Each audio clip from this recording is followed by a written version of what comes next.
वन्दे ब्रह्मपुरादिपं श्रीसहजानन्दं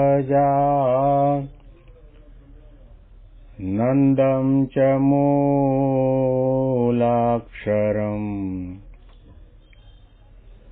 श्रेयस्कारणसद्गुणैकनिलयम् श्रीप्रागजिह्वावत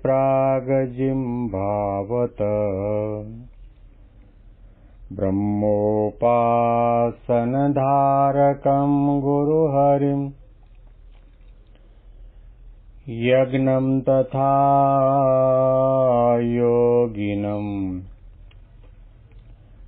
प्रीत्येवं प्रमुखं महन्तमनिशं श्रीजीस्वरूपं मुदा। મહિમાનો મહિમા પ્રવચનમાળામાં આજે 12મી મે 2025 સોમવાર અને પૂર્ણિમાના પરમ પવિત્ર દિવસે તમામ સંતો હરિભક્તોને મારા સાષ્ટાંગ પ્રણામ. જય સ્વામિનારાયણ. હેપી વચનામૃત દ્વિશતાબ્દી મહોત્સવ. હેપી પ્રમુખ સ્વામી મહારાજ શતાબ્દી મહોત્સવ. ગઢડા અંત્યનું 24મું વચનામૃત સાંભળી રહ્યા છીએ. ભગવાનની સેવામાં રહી શકાય અને ભગવાનની સેવાની અક્ષરધામમાં આપણને પ્રાપ્તિ થાય એના માટે 16 સાધનો બતાવ્યા. ત્યાર પછી મહારાજ જ્ઞાનાંશના વૈરાગ્યની વાત કરે છે. કારણ કે મહારાજ અને ગુણાતીત ગુરુ પરંપરા બહુ સારી રીતે જાણે છે આ જગત જ દુઃખદાયક છે. એની અંદર જેણે જેણે જન્મ લીધો એ તમામને ઓછા વધતા પ્રમાણમાં નાના મોટા પ્રકારના દુઃખો, મુશ્કેલી, સંકટો અને પ્રશ્નો આવવાના. અને એની અંદર ધીરતા, સ્થિરતા અને ગંભીરતા રહે, એને ભગવાનના માટેની જે નિષ્ઠા છે એમાંથી લેશ માત્ર ચડાયમાન ન થાય, શ્રદ્ધા ન ડગે, નિયમ ધર્મ ગૌણ ન થાય, સત્સંગનો રંગ ચડતો ને ચડતો રહે, અભાવ શાંતિ ને આનંદ વર્ત્યા કરે, એના માટે દરેક વ્યક્તિએ પોતાના જીવનમાં જ્ઞાનાંશનો વૈરાગ્ય ઉત્પન્ન કરવાની જરૂર છે.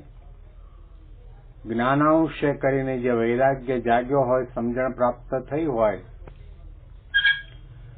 તો પછી જનક રાજાની માફક મિથિલાયામ પ્રદીપ્તાયામ ન મે દહ્યતિ કિંચન. આ આખી મિથિલા નગરી બળે છે, એમાં મારું કંઈ બળતું નથી.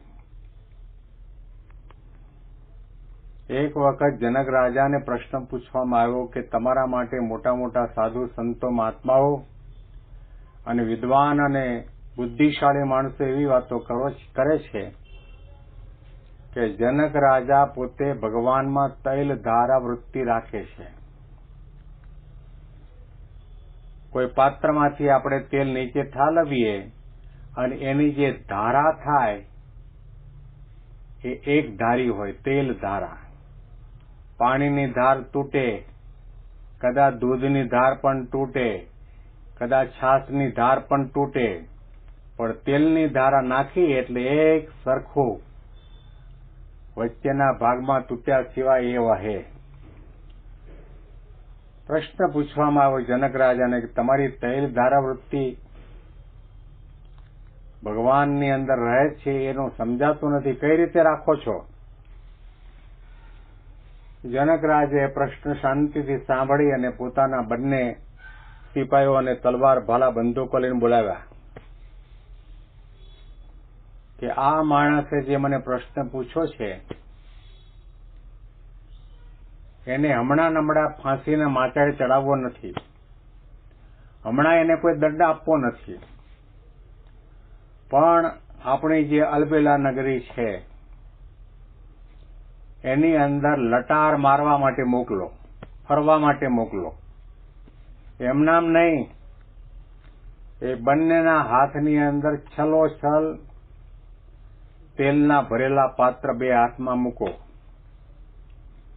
અને એટલું જ નહીં, એના માથા ઉપર પણ તેલનું પાત્ર છલોછલ ભરેલું મૂકો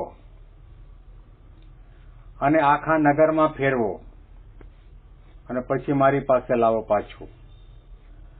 અને રાજા જનક રહે એ આ માણસને એટલું પણ કહ્યું કે જો આ તેલના કટોરા છે, માથા ઉપર એક ને બે હાથમાં એક એક, આ ત્રણેય કટોરામાંથી તેલનું એક પણ ટીપું નીચે પડ્યું તો તને ફાંસીના માટલે લટકાવવામાં આવશે. અને તારી પાછળ બે મારા તલવાર ભલા બંદૂકો લઈને ચાલતા હશે. તેલનું એક પણ ટીપું કટોરામાંથી નીચે પડ્યું એટલે ઉઠાવીને તને મારી પાસે લાવશે ફાંસીના માટલા ઉપર. અને આ તો માણસને મનમાં થયો કે આના કરતા આ રાજાને પ્રશ્ન ન પૂછ્યો હોત તો સારું. આજા વાજાન વાંદરા કે નક્કી નહીં ક્યારે શું વિચાર જાગે. રાજા જનકના કહેવા પ્રમાણે આ માણસના બંને હાથમાં ભરેલા તેલના કટોરા મૂક્યા, માથા ઉપર તેલનું કટોરું મૂક્યું, છલોછલ, અને કહ્યું ચાલ. અને નગરની અંદર એવો શણગાર કર્યો હતો, એવા ગાનો, સંગીતો, નૃત્ય કળા, તે બધું અપ્સરાઓ જેવી કન્યાઓ નૃત્ય કરતી હતી. સુગંધીમાન દ્રવ્યો વેરાયેલા હતા. અને ભજીયા તળાતા હોય ને બટાટાવાળા તળાતા હોય ને મરચાના ભજીયા તળાતા હોય ને એવી બધી સુગંધો ભાત ભાતના મિષ્ટાનની આવતી હતી. અને આખા નગરમાં ફેરવ્યો. અને આખા નગરમાં ફેરવીને રાજા પાસે પાછો લાવવામાં આવ્યો તો એના કટોરામાંથી તેલનું એક પણ ટીપું નીચે નહોતું પડ્યું. રાજા જનકે પ્રશ્ન પૂછ્યો કે તું આ નગરમાં ફરવા માટે ગયો તો શું શું જોયું, અને કન્યાઓ કેવી રીતે નૃત્ય કરતી હતી, સંગીત કયું ગવાતું હતું, વાગતું હતું, શું શું વસ્તુ ખાધી. એને પ્રણામ કરીને કહ્યું, રાજા સાહેબ આખા નગરમાં ફર્યો, મને કાળની તલવાર મારા ઉપર માથા ઉપર લટકતી હતી એ દેખાતું હતું. એક પણ ક્ષણના માટે મને મારા મનમાં એટલો જાગ્રત હતો કે તેલનું એક પણ ટીપું પડ્યું તો હું મરવાનો. એટલો સાવધાન રહ્યો, એટલો જાગ્રત રહ્યો, એટલું પગ માંડીને પગલા ભરતો હતો. રાજા સાહેબ મને તો મારો કાળ દેખાતો હતો. જો આ તેલનું કટોરું છે એમાંથી એક તેલનું ટીપું પડ્યું તો મારે મરવાનો વારો આવશે. જનક રાજાએ કહ્યું, જો ભાઈ, મારે તને ફાંસીના માટલે લટકાવવો નથી, પરંતુ તે મને પ્રશ્ન પૂછેલો કે તમે ભગવાનમાં વૃત્તિ કઈ રીતે રાખો છો મનની. તને જેવી રીતે તારા મનની અંદર બીજો કોઈ વિચાર આવ્યો જ નથી, કંઈ જોયો જ નથી, કંઈ સાંભળ્યું નથી, અને તળાતા ભજીયાની સુગંધ પણ લીધી નથી, એવી રીતે મને પણ કાળનું નિરંતર અનુસંધાન રહ્યા કરે છે. ભગવાનનો મહિમા સમજીને બેઠો છું. ગમે ત્યારે દેહ પડી જશે એનો પણ વિચાર અનુસંધાન નિરંતર રહ્યા કરે છે.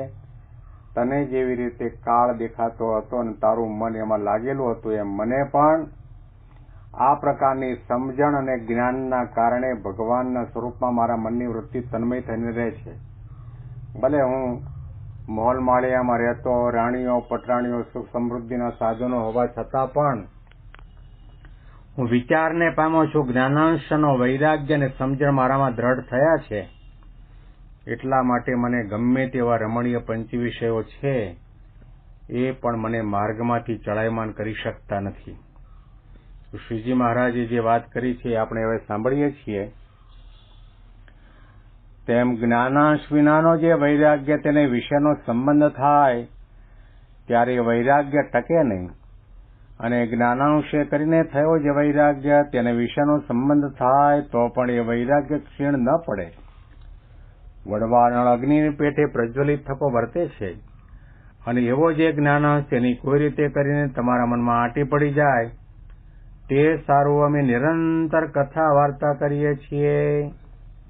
તેમ જે કોઈક વાર્તાની ચૂક લાગે તો એવી આંટી પડી જાય, અને જે એમ ન સમજે અને આ મારી જાત, આ મારી માં, આ મારો બાપ, આ મારા સંબંધી, એવી રીતની અહમ મમતાયુક્ત જેની સમજણ છે તેને તો અતિ પ્રાકૃત મતિવાળો અણસમજો જાણવો.